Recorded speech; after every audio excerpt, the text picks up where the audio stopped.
Depois de nós discutirmos o que acontece ali na região apical, depois que nós fazemos os tratamentos com risogênese incompleta, agora nós vamos ver os casos clínicos referentes a todas as variações que nós já falamos. Então, vamos começar então com os casos de polpa normal e inflamação pulpar reversível, os casos de capeamento pulpar e pulpotomia. Então, a grande discussão agora, nesse caso, quando você tem um caso de polpa normal ou uma inflamação pulpar reversível, nós já sabemos que você quer manter a polpa. Então, a dúvida sempre é quando fazer um capeamento pulpar ou fazer uma pulpotomia, né? Isso que nós temos que discutir, isso que nós temos que pensar. Então, alguns aspectos nós temos que levar em conta para poder decidir por um tratamento e pelo outro. Pelo capeamento, quais são as condições que nos levariam à tendência de fazer um capeamento e não uma pulpotomia? Lembrando que essa decisão é sempre clínica e pode variar de profissional para profissional. Há profissionais que têm uma visão um pouquinho mais conservadora, outras um pouquinho mais radical. Isso é uma decisão clínica na hora pelo profissional. Mas algumas condições fazem com que a tendência de um tratamento seja mais para o capeamento ou mais para a pulpotomia. Primeiro, para o capeamento, uma cavidade pouco contaminada, cárie pequena, você fez uma exposição pulpar enquanto estava abrindo aquela cavidade e ali não havia uma cárie, né? Então uma cavidade pouco contaminada, a tendência é mais para o capeamento. Pequenas exposições pulpares, quanto menor a exposição, mais a gente tende para um capeamento pulpar. Sangramento normal da polpa, aquilo que a gente falou que é muito importante, que é a avaliação clínica na hora, né? Se há um sangramento normal, é indício de que a normalidade daquele tecido está maior. Agora, do contrário, quando que a gente vai tender mais para a pulpotomia? Quando a gente tem mais quantidade de cárie, quando a gente tem uma contaminação maior evidente, quando a gente tem uma exposição pulpar maior, ou quando a gente tem um sangramento mais excessivo, o que pode indicar um estado pulpar mais avançado de inflamação. Então esses aspectos podem interferir. E esta é uma decisão eminentemente clínica e uma decisão que deve ser feita na hora e subjetiva, né? Cada colega, cada profissional pode tomar uma decisão de acordo com a situação. Então vamos ver alguns casos aí, ó. Primeiro caso clínico, nós temos uma exposição pulpar por trauma e a decisão a ser tomada é: faço uma pulpotomia ou faço um capeamento pulpar? E a pergunta: qual é o dado que eu tenho? Qual o dado clínico que eu tenho? Entendam, eu posso tomar decisões diferentes em situações diferentes. Nesse caso, por exemplo, para mim, o primeiro dado mais importante é a contaminação desse tecido, né? Uma coisa é se esse paciente chegou no consultório logo após o trauma, colocou uma gaze estéril, veio mordendo uma gaze estéril até o consultório. Isso para mim é determinante de fazer um capeamento conservador, de fazer o tratamento mais conservador possível. Agora, e se esse paciente ficou nessa situação durante um dia todo, com esse tecido todo exposto ao meio bucal que nós sabemos que é altamente contaminado? Será que a decisão seria igual? Talvez não, né? Talvez a decisão seria mais, a tendência maior de decisão para a pulpotomia. Por isso que é importante todos os aspectos serem levados em conta. Nós temos algumas situações aqui que nós podemos tender para o capeamento pulpar. Vocês podem ver aqui que todos os casos nós temos pouca contaminação, uma exposição acidental, com pouca cárie. Então todos esses casos aí, a tendência que o profissional faça um capeamento pulpar. Eu, na minha opinião, se fosse no consultório, faria capeamento pulpar em todas essas situações. Agora, à medida que as situações vão se agravando, a gente tem que fazer uma avaliação. Esse caso, por exemplo, é um capeamento pulpar ou é uma pulpotomia? Se esse sangramento que nós estamos vendo aqui clínico se mantiver, talvez eu tenda a fazer uma pulpotomia.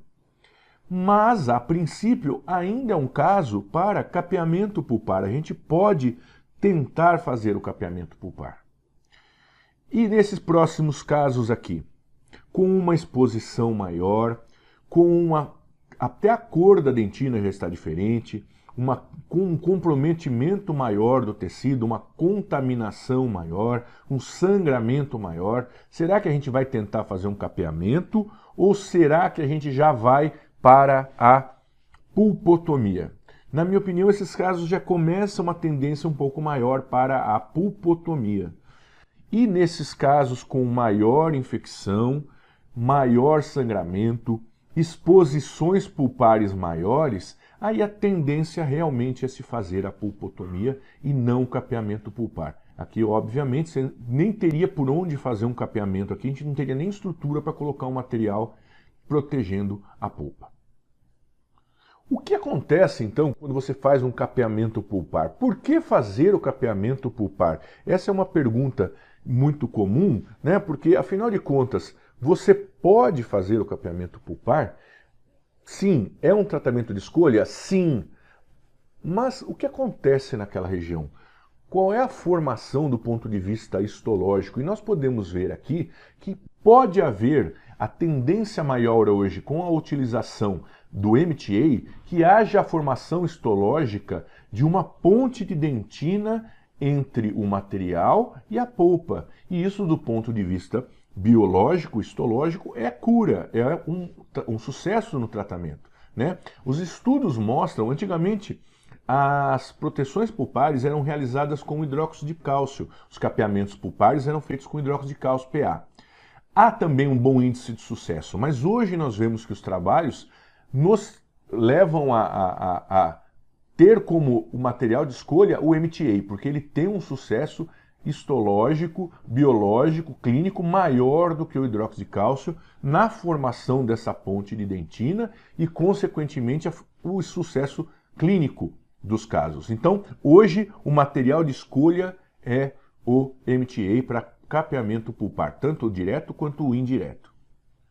Nós podemos ver, então, aqui um caso em que foi utilizado durante 2 anos o hidróxido de cálcio para capeamento pulpar e depois aquela proteção foi retirada e observa-se clinicamente, 2 anos após a colocação do hidróxido de cálcio, uma formação macroscópica visível, perfeitamente observável, de dentina naquela região onde antes havia uma exposição da polpa. Nós podemos também observar, radiograficamente, como a gente pode ver nesse caso, a formação de uma ponte de dentina do ponto de vista, inclusive, radiográfico.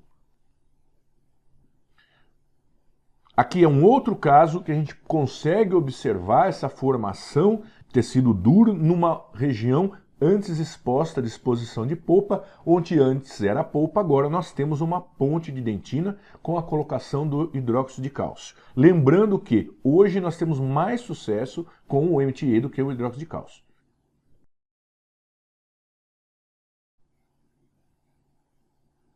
A técnica, nós vamos descrever agora, é a seguinte. A perfuração imediata, nós fazemos a irrigação com soro fisiológico. Na literatura, há também a sugestão de fazer a irrigação com o hipoclorito em pequena concentração, porque o hipoclorito tem uma ação de diminuição de sangramento, né? Uma ação hemostásica. Eu prefiro fazer a irrigação com soro fisiológico. Acho que é muito mais biocompatível. Depois disso, a secagem por pressão, né, com um algodão estéril, pouca pressão, a aplicação do material de proteção, hoje em dia o MTA, o assentamento desse MTA com bolinha de algodão, uma bolinha de algodão molhada normalmente faz esse assentamento, e a selamento com adesivo dentinário e resina. Então nós vamos ver aqui um caso de um paciente de 11 anos que foi realizado um capeamento pulpar com o MTA e foi restaurado, e nós temos depois a observação radiográfica e clínica depois de 4 anos e depois de 13 anos de observação, nós podemos ver aí o sucesso clínico e radiográfico do capeamento pulpar.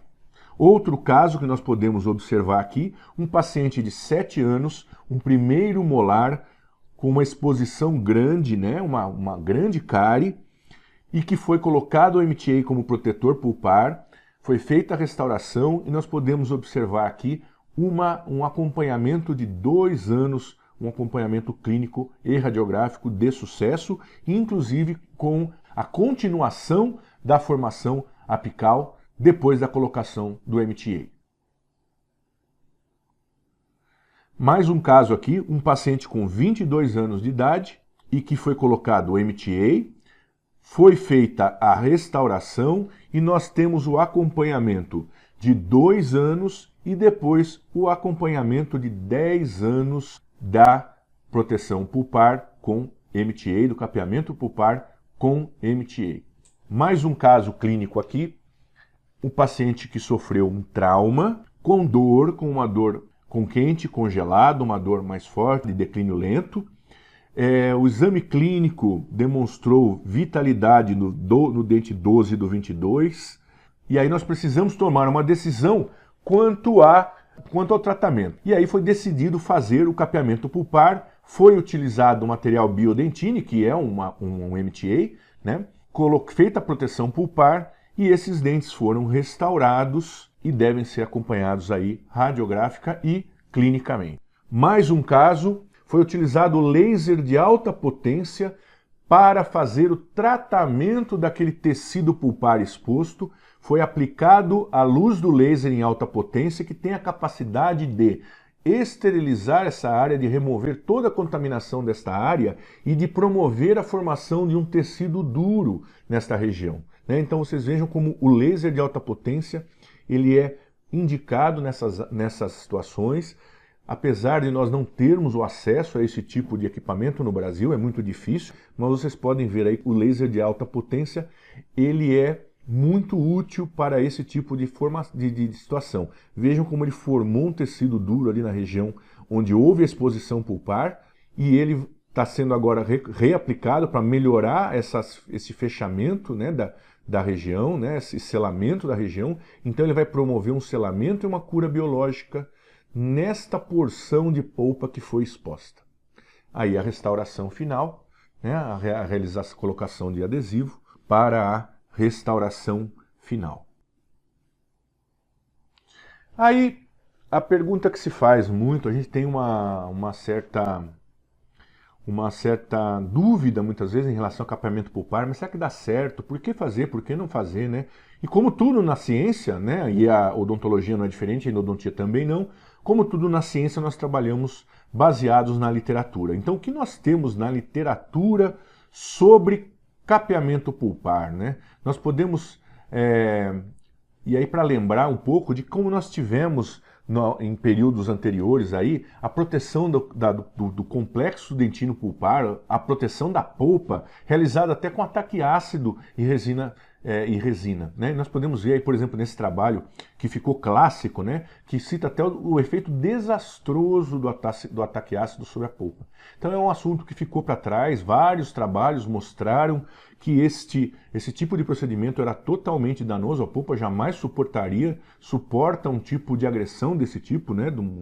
Então, os trabalhos, como a gente pode ver aí, todos mostraram, né? Basicamente isso tornou-se um ponto pacífico. Na literatura, não é um tratamento indicado à proteção da polpa nem do complexo dentinário com materiais ácidos, na minha opinião, inclusive nem materiais resinosos.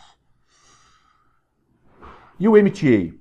O uso do MTA vem desde a década de 90, né? Esse é o primeiro trabalho que sugeriu no Jornal da ADA a utilização do MTA como material de capeamento pulpar. Então, desde lá, nós temos trabalhos nos mostrando que o MTA tem uma taxa de sucesso alta, resposta inflamatória menor, formação de barreira dentinária mais previsível do que o hidróxido de cálcio. Então ele é um material que substitui o hidróxido de cálcio para esse tipo de trabalho, para a proteção nós temos resultados melhores. Nós vemos aqui nesse outro trabalho que tem uma alta taxa de sucesso em polpa exposta a cárie, com longo prazo, né, em longo prazo, com MTA, o biodentine, em comparação ao hidróxido de cálcio, mais um trabalho. Né? Outro trabalho para corroborar o que nós mostramos aqui, mostra a eficiência do laser na polpa exposta, como pode melhorar o resultado dos procedimentos. Então a literatura nos dá segurança para a realização de procedimentos. Para capeamento pulpar, eu acho que o material de escolha, como a gente já falou e vamos reiterar, é o MTA. E para pulpotomia, como nós fazemos, né? Quais os materiais que nós vamos utilizar, quais as técnicas para a pulpotomia? Então vamos fazer primeiro uma demonstração gráfica aqui da técnica, da sequência técnica básica, né? Nós temos em primeiro a abertura da coroa, né? Vamos fazer a abertura coronária, remoção de tecido cariado. Depois da abertura coronária e essa remoção do tecido, nós vamos fazer a curetagem da polpa. Essa polpa também pode ser removida de preferência com brocas, né, mas de preferência com uma broca laminada nova, lógico, esterilizada, e aí irrigar com soro fisiológico. Lembrando que a literatura também indica a utilização de hipoclorito, mas eu a princípio prefiro esperar um pouquinho mais que esse sangramento passe com soro fisiológico somente. Se não conseguir o sangramento pare, aí sim colocar o hipoclorito em baixas concentrações. Secagem com algodão estéril na entrada dos canais. Normalmente a gente faz essa pulpotomia até a entrada dos canais, 1 milímetro, 2 da entrada dos canais, secar bem essa região e aplicar o material. No caso, hoje em dia, o material de escolha é o MTA. Já foi utilizado muito o hidróxido de cálcio para essa finalidade, mas hoje em dia, vocês já puderam ver na literatura, a gente substituiu o hidróxido de cálcio pelo MTA. Assentamento desse MTA com a bolinha de algodão e o selamento com ionômero posteriormente ou material resinoso de acordo com a vontade do clínico. Vemos um caso aqui então agora, em que foi feita a pulpotomia e foi utilizado o MTA. Então nós temos aqui um caso de exposição de polpa por fratura radicular e foi a se aplicado o algodão embebido em hipoclorito, foi realizada a remoção da polpa, 1 milímetro de remoção de polpa, vocês podem ver aí com uma broca multilaminada, e foi colocado o MTA na cavidade em contato com o tecido pulpar e feita a restauração. Mais um caso aqui, um paciente de 8 anos, 2 horas após o trauma. Nós vimos esse caso lá no começo da aula, em que a gente se questionava sobre o que fazer, né? E aqui nós temos um dado importante. Agora nós sabemos que esse paciente ficou 2 horas depois do trauma com o dente exposto à cavidade bucal, com a polpa exposta à cavidade bucal. Então foi-se decidido pela pulpotomia. Foi realizada uma pulpotomia parcial e depois a colocação do MTA e restauração final e o acompanhamento aí do caso por 7 anos com sucesso clínico e radiográfico. Outro caso aqui, um paciente de 8 anos, ápice bem aberto, né? Colocado ao MTA durante 6 meses, e aí o acompanhamento de 2 anos, houve então o escurecimento da coroa, né? Normalmente o escurecimento da coroa era ligado à colocação de pasta tripla antibiótica. Os dentes eram descontaminados com pasta tripla antibiótica, que hoje foi substituída pelo hidróxido de cálcio. Então provavelmente foi isso que aconteceu, esse escurecimento da coroa, e foi feito então depois o clareamento. E vocês podem ver aí o sucesso do tratamento com a formação radicular desde aí dos 6 meses, depois com a radiografia de 2 anos e depois com a radiografia de 4 anos de acompanhamento.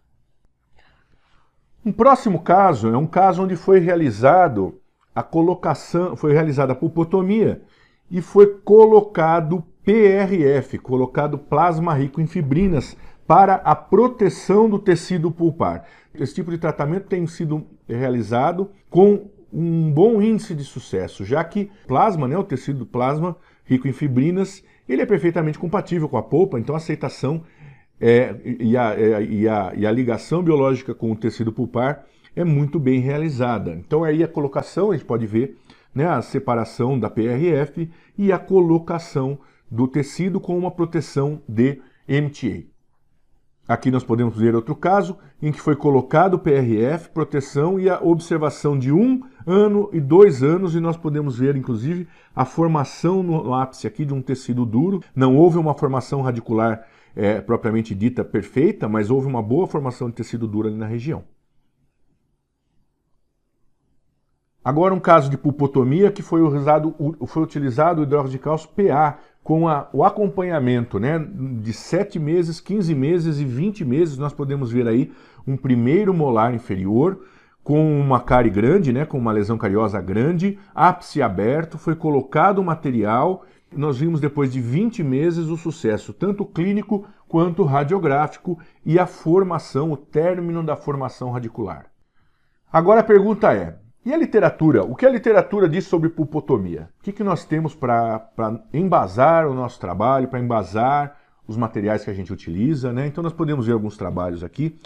Então nós temos aí alguns trabalhos que nos permitem observar que alguns materiais são realmente úteis para a pulpotomia. Esse trabalho ele compara e vê taxas semelhantes entre o hidróxido de cálcio, o plasma rico em fibrinas. Nós podemos então concluir, pelos trabalhos que vêm sendo feitos, que todos esses materiais que a gente falou, seja o PRF ou como MTA, têm uma utilização aceitável e uma taxa de sucesso aceitável. Nós temos um outro trabalho aqui, falando do MTA, né, que nos mostra que o MTA apresentou sucesso clínico e radiográfico como agente de pulpotomia em dentes permanentes imaturos. E parece ser uma alternativa adequada ao hidróxido de cálcio. Sim, realmente isso que aconteceu e é isso que hoje o MTA é uma alternativa ao hidróxido de cálcio. Um outro trabalho agora falando sobre o PRF para pulpotomia mostra uma taxa grande de sucesso, de 88% a 100% de sucesso em pulpotomia, em comparação ao hidróxido de cálcio e o MTA. Então a gente vê que esse material também ele tem uma boa aceitação pelo tecido pulpar e pode ser utilizado perfeitamente na odontopediatria e na endodontia. Outro trabalho aqui que corrobora com essa afirmação: o PRF é um bom material que pode ser utilizado para a endodontia e para a odontopediatria como material para a pulpotomia.